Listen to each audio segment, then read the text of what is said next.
Benarkah penyakit dan kebangkrutan adalah ujian dari Tuhan? Saya sedang diuji Tuhan melalui penyakit kanker ini, keluh seorang teman. Kalau tidak ada ujian, manusia itu nggak belajar untuk pasrah dan tidak sungguh-sungguh bergantung kepadanya. Kebangkrutan ini akibat saya terlalu sombong, mengandalkan diri sendiri. Tuhan menghajar saya agar saya bertobat. Oh, dulu saya mengaminkan pernyataan-pernyataan di atas, sehingga dalam hati kecil timbul rasa takut kepada Tuhan. Kalau tidak taat bisa celaka nih. Benarkah Tuhan sekejam itu menimpakan hal buruk, bahkan mematikan untuk anak-anaknya? Akhirnya saya belajar dan mendapat pemahaman baru. Yohanes 10 ayat 10 mengatakan, pencuri datang untuk mencuri, membunuh dan membinasakan.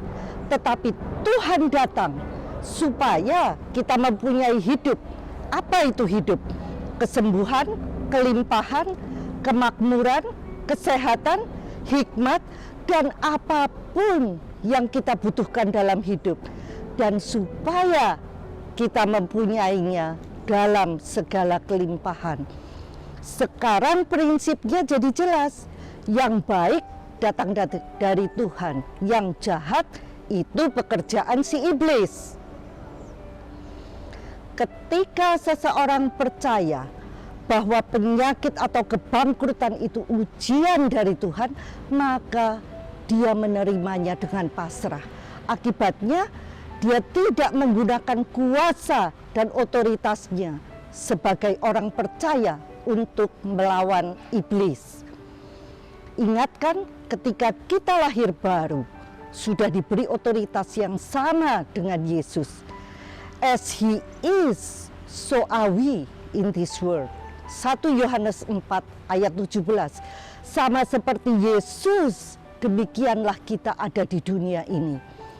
Karena tidak mengerti sifat Allah yang sesungguhnya, manusia bersikap pasif.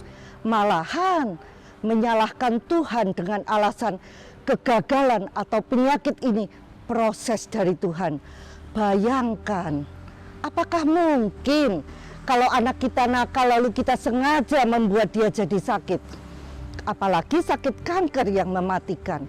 Sebagai orang tua, kita selalu berusaha agar anak kita sembuh dan sehat. Bahkan rela menjual apa yang kita miliki demi mengobati anak kita yang sakit.